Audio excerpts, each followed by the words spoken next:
Welcome to Surgeon Syndicate. If you're paying attention, you know that you only make money when you work. It might be great money, but it's dependent on you. The information on this podcast will help you solve that. We interview experts and provide analysis into financial freedom through commercial real estate. Why?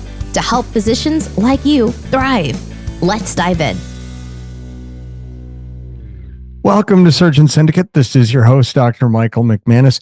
And we are here today with Patel, who's one of the hosts on the Best Ever show. And today, Ash is going to interview me. And so I'm a little nervous about this. We got the tables turned here. So Ash, welcome to the show and thanks for joining us again.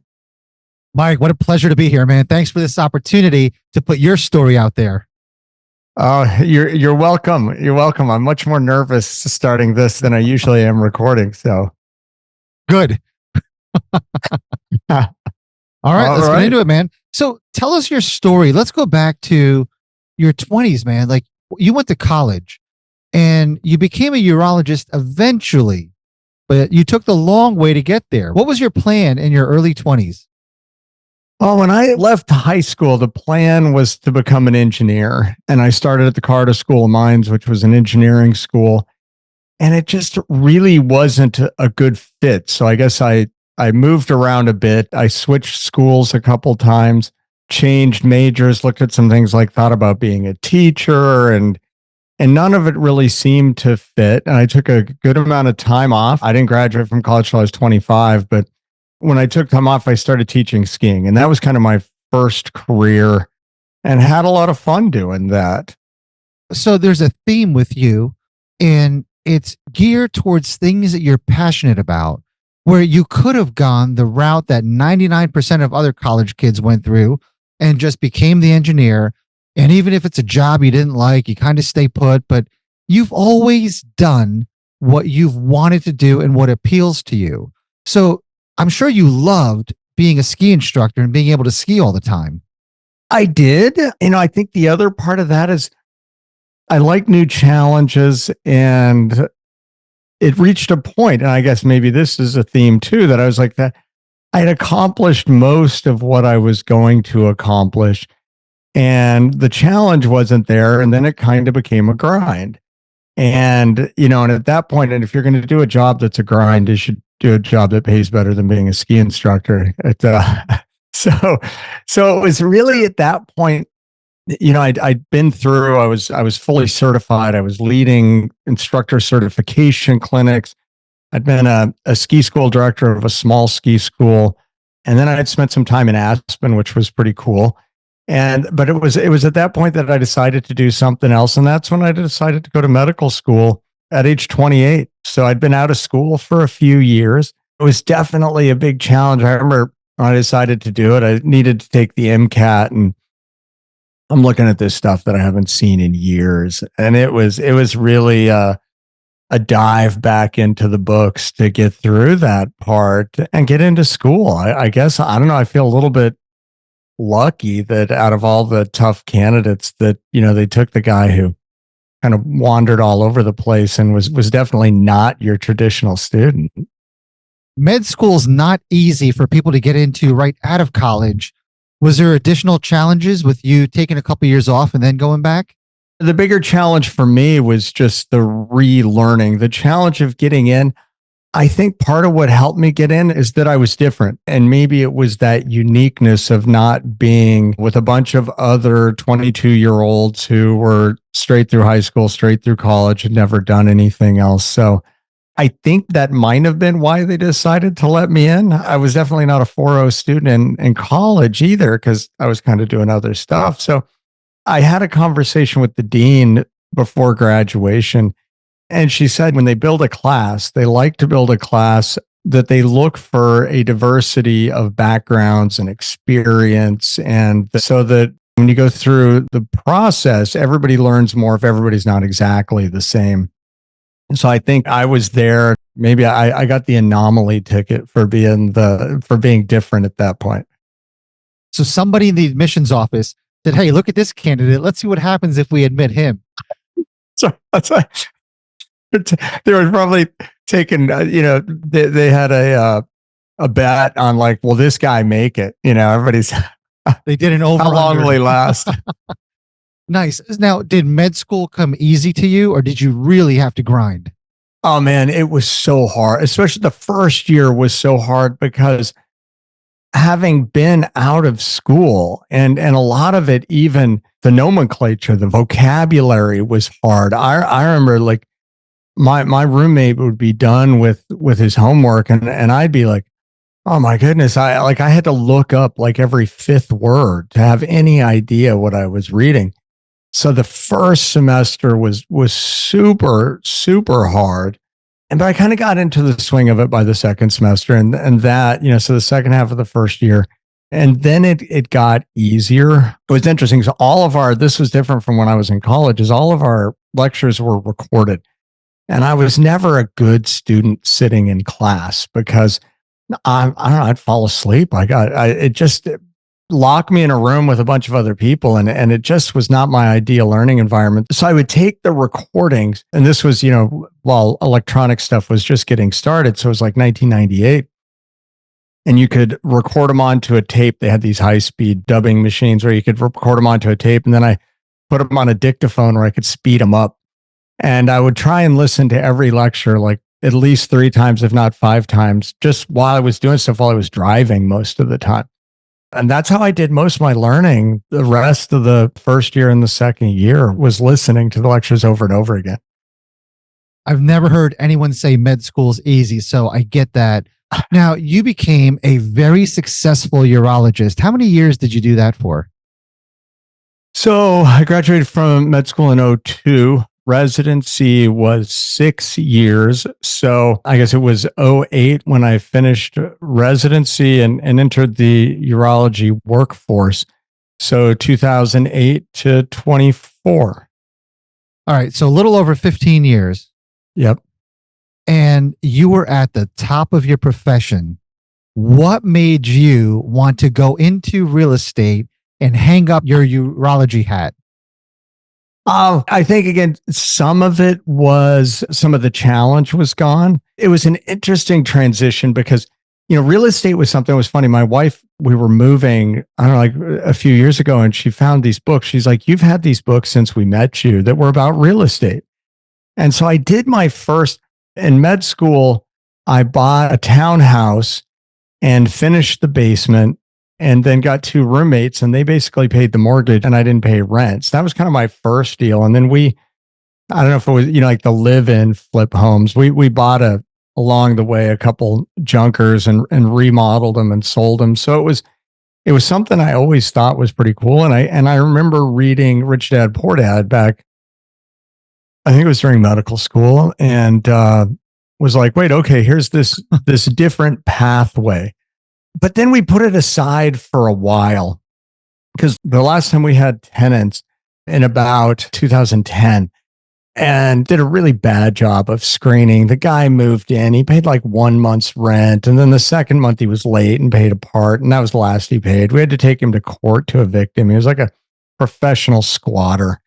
And so I was like, I don't know if I want to do this thing. But then there was a point where the challenges in what I was doing went away, or I kind of felt like, I was at least 90% or better than I was going to be. And there wasn't that growth curve anymore. There wasn't the learning. We had a very busy practice. I was working 60 hours a week. And I think a few things lined up because then my kids, when they were in middle school, it used to be the fun thing was I'd come home from work, regardless of how long I'd been there. And there were these awesome kids, and they were so much fun. And then all of a sudden they're in middle school and I come home and nobody's home. They're off doing all their other stuff. And I was kind of like, oh, this stinks, So I kind of got bored at work. I didn't have the little kids to hang out with. And that was really when I started burning out. And it kind of it really became a grind. It just wasn't fun anymore. And kind of the whole hospital admin thing really became a burden, and I started finding it very difficult to tolerate. So I think it's a nice way to say it. I totally understand that. However, the logical choice would have been keep your 7-figure income and transition little by little into whatever's next. Why did you burn the boats? Well, I tried to transition. I really did. So when I realized that I wasn't going to practice till I was 70, that, the end was coming. We did bought some small multifamily properties and, kind of like I think a lot of people do. And then I learned about syndications and I invested as an LP. And really, it would have been easier that way to build up a better passive income stream before throwing in the towel. But it reached a point where I really didn't want to be doing it anymore. And as I tried to cut back the way our practice was set up, my partners didn't. We shared everything evenly, and so there wasn't really room for somebody to work less. And they weren't really interested in changing the way it worked. And I kind of battled with them for a while before I just realized that, this wasn't going to work anymore. During COVID, there was a record number of doctors who never went back to work. And I think that's because most medical professionals throughout their 20s and early 30s, they all were grinding, whether it was med school, residency, or starting out at a practice or being an employee. And then they start a family and they just never had time to themselves, right? They never had free time. COVID, for the first time ever, gave these, high performers free time. And they were like, wow, this is actually nice. And many of them chose not to go back to work, right? And now a lot has changed in the medical profession, right? Where private equity is involved. Healthcare has just changed as a whole. So there's got to be a lot of other medical professionals that look up to you and what you're doing today. What would your advice be to them? Because a lot of them were in that grind and they don't see a way out. Yeah, and I can see that. And it's not easy when you quit, because when you go backwards in your income and you kind of turn off this stream, even though it's coming, it hits hard. And I've had this conversation with a few people now, but I think starting early, building passive income streams, and I think for a lot of guys, it's really hard because you don't get any exposure to finance and becoming a doctor. And so most docs just have their money in the stock market, or if they're doing something different, they're playing the crypto game. And so it's learning about where you can build passive income streams and learning about real estate and getting started, spending time networking and going to conferences and events and get started on that path early. Because when I started and really got serious about it was when I was already burnt out and knew the end was coming. And so the timeline or the runway that I had was short, and it would have been a lot easier if I knew about commercial real estate and things besides the stock market 20 years ago and had started putting money there early on. Can you list out all the things you did to educate yourself on commercial real estate, on finances, on, just having financial literacy? And the reason I ask this is my wife's a doc who actually just retired about the same time as you. And a lot of her friends are doctors, right? And like you said, all of their money goes into FOMO investments, fear of missing out, or somebody handles their money. And when you ask them, how's your guy doing? Oh, I think he does great. How'd you find this guy? Oh, my dad used them, or, this other doctor uses them. How did you do last year? I don't know. I think we did good. They have no idea, right? They spent years perfecting their craft, but they never took the time to educate themselves on financial literacy. So what's the playbook? What did you do to educate yourself on financial literacy, investments, life after being a doctor? I think the first step was being willing to learn. And I guess, I think a lot of doctors feel like you're being taken advantage of, and a lot are. And so you get afraid to spend money. So when I really started getting more serious, when I wanted to learn about syndications, I took a course from this guy, Peter Kim, Passive Investor MD. And it was good. It was kind of a, an online at night video thing with interactive stuff. And so that kind of opened the door, was the first step.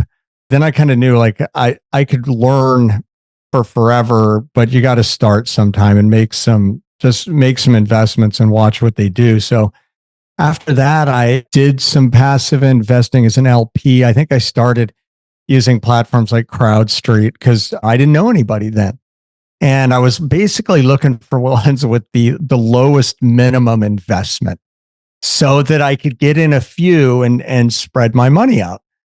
And it's interesting because you read the offering memorandum and a lot of them read the same, but after you read enough, you start to see some of the differences. You start to understand what they're doing and, oh, this one's different than the last one, or I don't like what they're doing here. Maybe I don't want to do this deal. So I think getting in a process is important and you got to put some money at risk to do that. But at the same time, you look at what your stock market accounts do with the volatility and the up and down. And that was when I realized like, okay, there's risk here, but it's not really a whole lot different.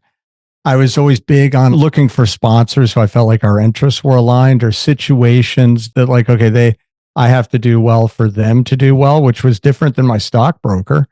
And they got paid a percentage. Their only motivation is, if I had more money in the account, is they got higher commissions. But so at least that I felt was good. And then when I got serious about it and said, okay, I need more help moving along. And that's when I hired a coach the first time to I'm like, let's speed this whole thing up. I've got this great income and a job that I want to get rid of.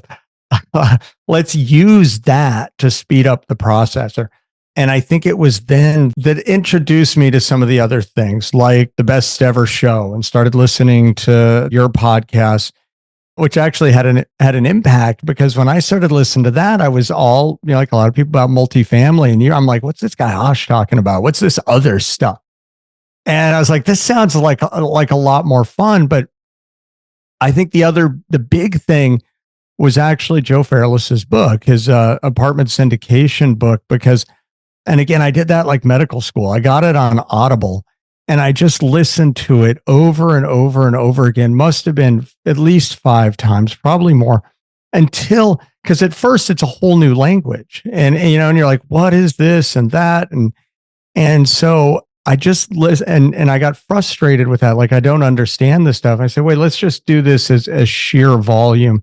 So it was on in my car whenever I got in the car for like a month, and so eventually I got all the language and the process became that I understood it. It felt more like second nature. I didn't have all the experience, but at least the basics I had and understood. And so that was a big part of giving me some confidence. But then, and I don't know, probably because a lot of the medical conferences I've been to, I never learned that much at these conferences. You'd go to a 3-day conference and come away with like, there would be like 1 20-minute talk or one little tidbit out of the whole thing that you're like, that's great. And I'd come home with like 2 tidbits, and you're basically there for CME, and you're like, oh, okay, whatever. I got to pay this money somewhere.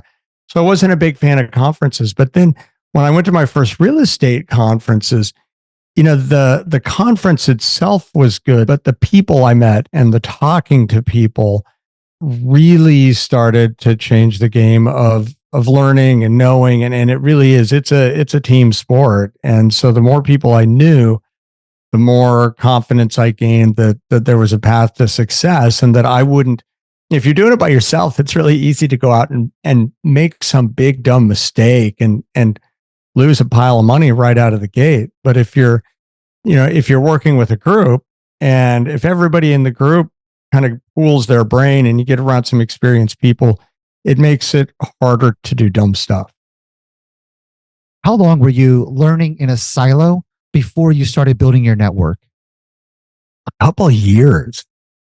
I mean, I think that was the biggest thing. If I could go back, even years earlier, and conferences are often in fun places. Go take a vacation, go to a conference. That's what I would tell somebody. As soon as you, as a doctor, and if you don't feel like you want to study, I think there's some benefit to studying. I mean, to understanding the thing. Like I said, get Joe's book and memorize that. But after that, go to conference, go to a couple a year, find one someplace cool, and go and just meet people and start building that network, because that's when things really start moving faster.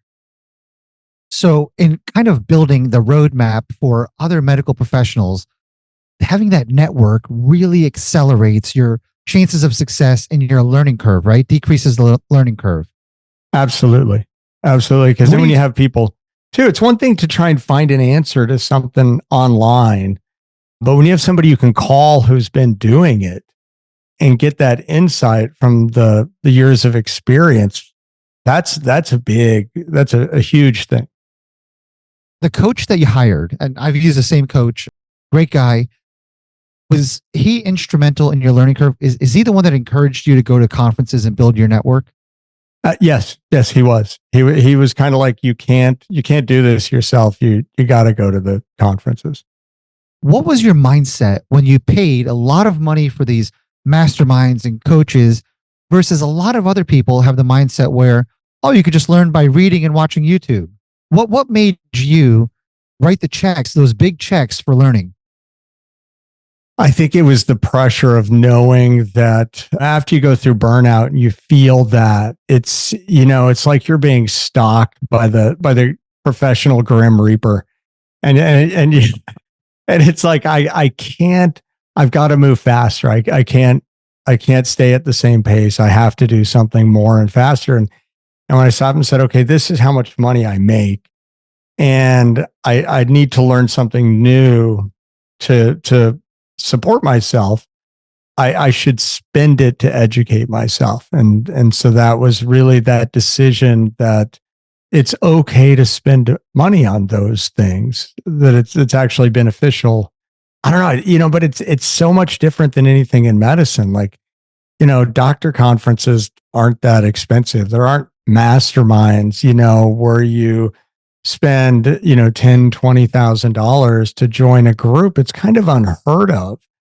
And so until you move into this other world and kind of see these things, and I think, but then, once you get around more business entrepreneurs and see the things that they spend money on, that they consider absolute essentials, and you go, oh, wow, okay, I see the way you guys are doing it. So I think that was it, that I realized I had the money and I needed to spend it to create my exit versus, all that information's out there on YouTube. It's all available for free. It's just, it's not formatted to make it make sense to go straight through. And you don't have the interaction to ask questions along the way. And that's really what you gain access to with some of these higher dollar things is experts and mentors that are now in your corner. Mike, what was the goal for starting this podcast? What did you want to accomplish?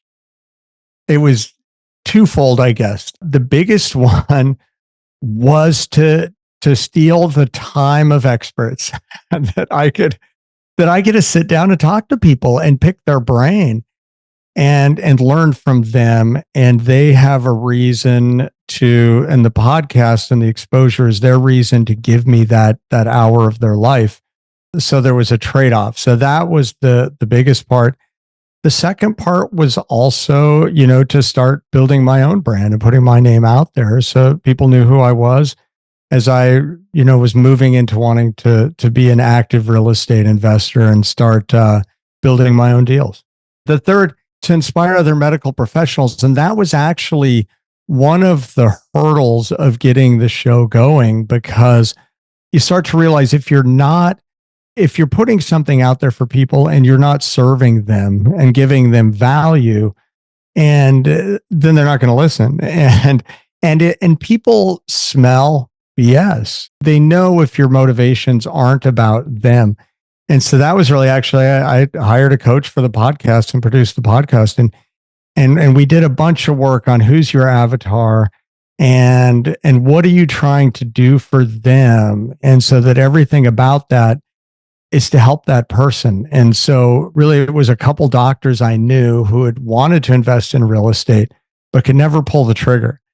And so those two people became my avatar. And so then through the whole show, I would always be thinking like either what I had been through and what I wanted to know, or for where they're at, what would they want to know about this? And that really helped. That helped, I think, make the show something that people wanted to listen to, because it was speaking to them and the questions that were being asked. Yeah, having had many conversations with you, I know you're passionate about helping other people in the medical profession because they don't have this knowledge. And like you said, there's entire companies that prey on medical professionals, right? And they're literally there. They entice them with a FOMO investment. And, my buddies, these docs, man, they've invested in bars, restaurants, marijuana companies, all kinds of crypto schemes. And they always end up losing all of their money. It's not like they didn't get a return. They didn't get any of their money back, right? And it's like, man, like if somebody could just talk to them honestly, and you having been in their shoes, I think is phenomenal. So have you had people reach out to you and be like, damn, thank you for this? Yeah. There've been a few. It was actually the first, when you start the podcast, everything I've heard was like, expect crickets. It takes a while to ramp up. And when the first 3 shows dropped, I got a call from one of the CRNAs in the hospital who we'd talked a little bit about real estate. And he was like, man, I heard your show. He goes, I saw it on Facebook and I listened to it. It's awesome. He goes, let's meet. Let's talk about this. How do I get started? My wife and I want to get out of healthcare. And so it right off the bat, there was some interest, and there's been more. It's an interesting thing when you start doing it, building in the outreach, that giving people a way to reach out to you. And that I didn't really understand in the beginning. It kind of was a process of saying, listen, I'm here to talk to people. And I've had a few people reach out and had conversations. With that, we're going to wrap up this episode of Surgeon Syndicate. I hope this journey through my journey has been helpful to all of you. I thank Patel, friend, a mentor, and one of the star hosts of the Best Ever show, for being here today to help me dig further into my story. Please join us for the second half of this conversation. So we're going to go a little further into what I'm doing now. And hopefully we'll find some more pearls for you guys to join us for the next episode of Surgeon Syndicate. This has been an episode of Surgeon Syndicate. If you got value from this episode, other surgeons are hungry to become job optional, and you can help them by sharing this content today. Schedule a call and we can make a plan. Looking forward to having you with me on the next episode.